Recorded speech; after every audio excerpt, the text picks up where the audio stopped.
Il y a quelque chose que j'aime énormément dans le Coran, c'est la structure chiastique qui existe dans l'entièreté du Coran. Par exemple, lorsqu'on prend la toute première surah du Coran, surah Al-Fatiha, et on la compare avec la toute dernière surah An-Nas, eh bien on retrouve cet effet miroir. Et on se rend de plus en plus compte que l'ordre du Coran, chaque surah, chaque verset, chaque mot, et même le placement de chaque lettre, rien n'est au hasard. Tout est placé avec précision, tout comme la précision qu'il y a dans l'univers qu'Allah a créé. Je vais te montrer cette structure en miroir magnifique qu'il y a en comparant le tout début du Coran et la toute fin du Coran. Et je vais essayer de t'expliquer cela d'une manière très simple. Dans le tout premier chapitre du Coran, Surah Al-Fatiha, Allah s'introduit à nous avec le nom Rab, qui signifie le maître ou également le Seigneur. Louange à Allah, Seigneur de l'univers. Et ensuite, Allah nous rappelle tout d'abord qu'il est le tout miséricordieux,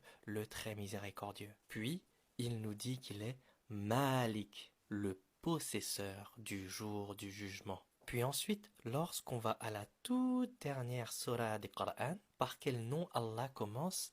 Par Rab, exactement comme dans Al-Fatiha. Allah nous rappelle qu'il est le maître, qu'il est le Seigneur des hommes, des humains. Et Allah nous enseigne et nous rappelle qu'on doit chercher protection auprès du Seigneur des hommes, auprès du maître des gens. Et juste après avoir mentionné Seigneur, Rab, qu'est-ce que Allah mentionne? Malik, le roi. Allah est le Seigneur, mais il est également le roi des gens. Et cette structure, elle est magnifique.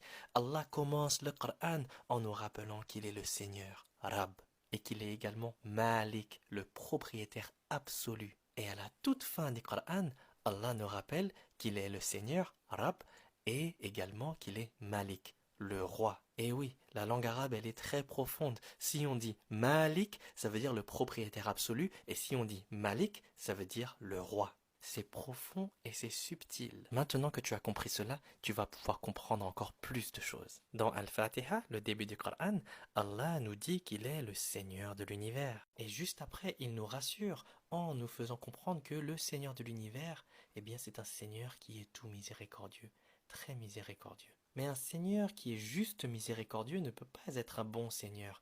Il doit aussi être un Seigneur qui est parfaitement juste. Et donc Allah nous fait comprendre juste après que ce Seigneur-là, eh bien, c'est le maître du jour du jugement. Maliki Yawmiddin. Il est le propriétaire absolu, le possesseur du jour du jugement avec rétribution.